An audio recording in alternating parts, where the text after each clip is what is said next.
Romel is free. Oh!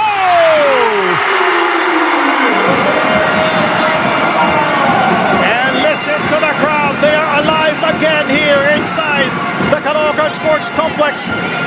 That's why you never give up. In basketball, you're in your home court. Just get the crowd back into it. Caloocan scoring there. For the Supremos. Wamaras guarded by Jeromir Cabanag. Shot clock at 10. Caloocan providing the screen. Wamar. Here is Arvid. Inside to Michael. Oh! Nice shot. Michael Caloocan, he was able to absorb the contact. Good concentration there.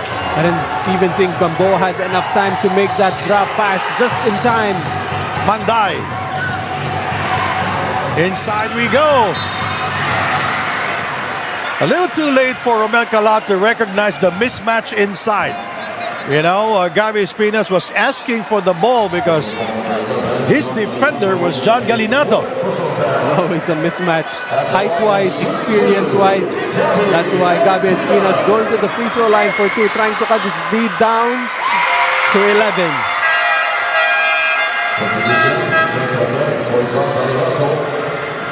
And Gabi Espinas at the line, a very important free throw for him. He's not been shooting well at the line here in game number 1. This is his 3rd trip to the free throw line.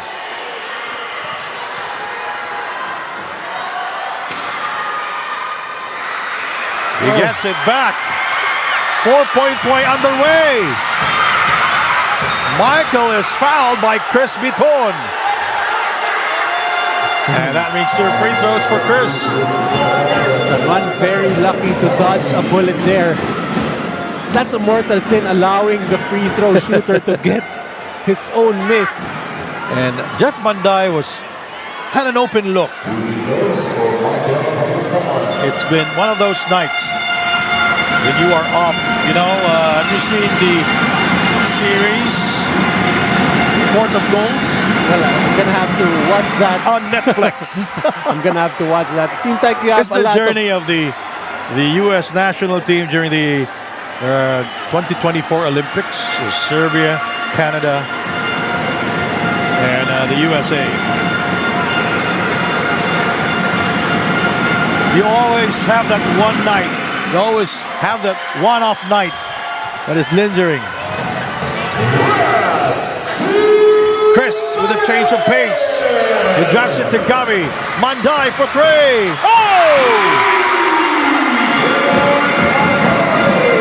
It's never over when you have Jeff Manday on your team. Almost a steal. Manday for 3. Short.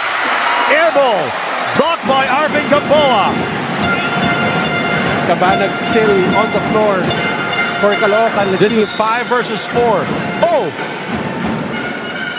Can they call that?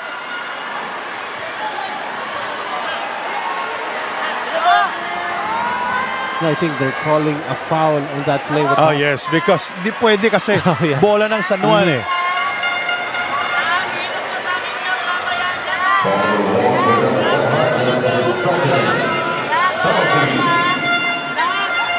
Okay, there was a foul call.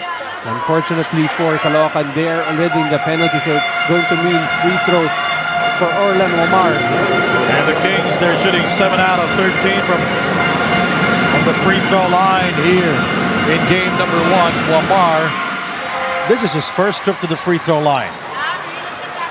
Well, he had one earlier. It was a technical free throw, which he missed.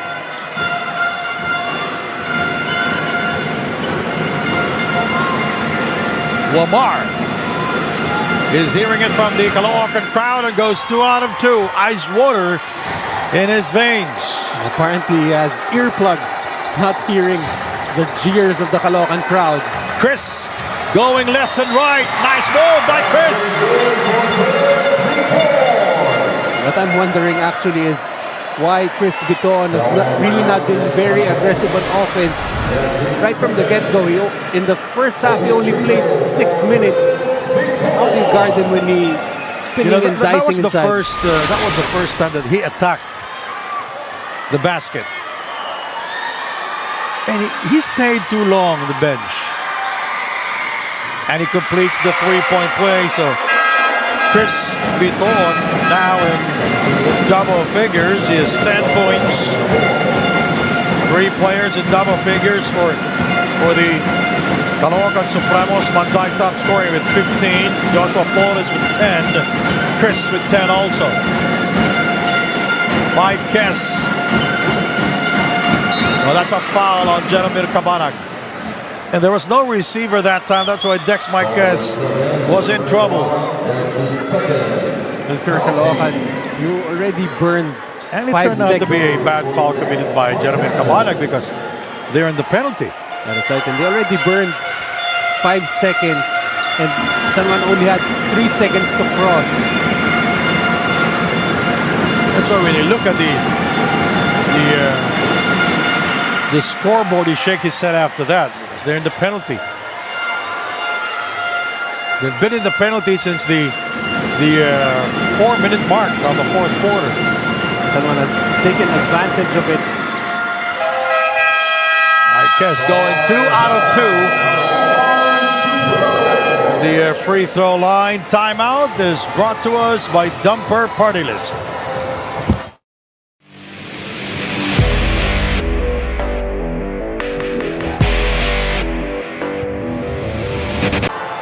$15 points here in the game. He averaged 15.3 points per game. Also, here in the PSL President's Cup, Jeremy Cabanag averaged 11 points a game. He has 5 points here in game number 1. Chris Biton averaged 10 points. And he has 12 points here in game number 1. Well, even if you see Biton and Manday actually meeting their averages, you feel like it has not been enough for Caloocan. They need so much more.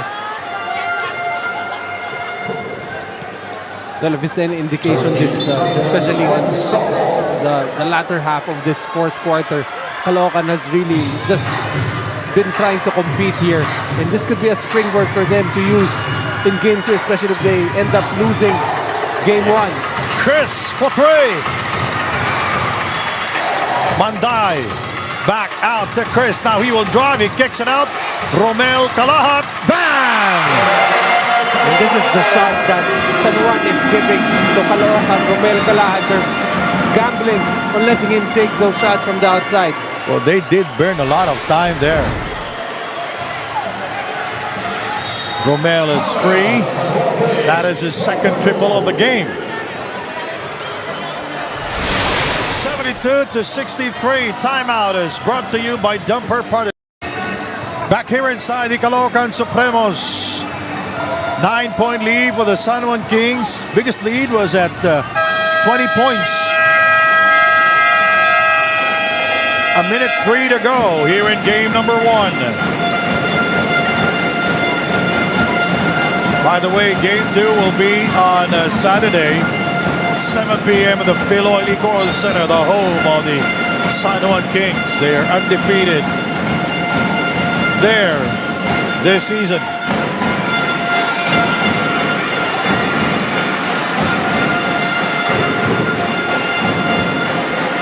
The Kings not rushing things up here. And a bad pass by Orland Wamar. Cabanag decided to go strong to the hole. And it's a 7-point game. Good decision that time for Cabanag, holding on to the basketball. 72-65.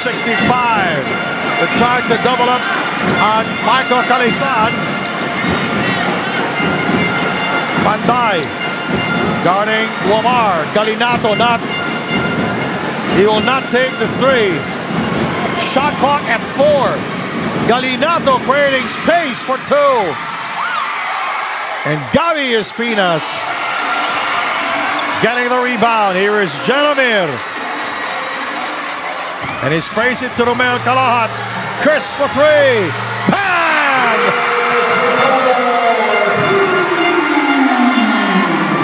72-68.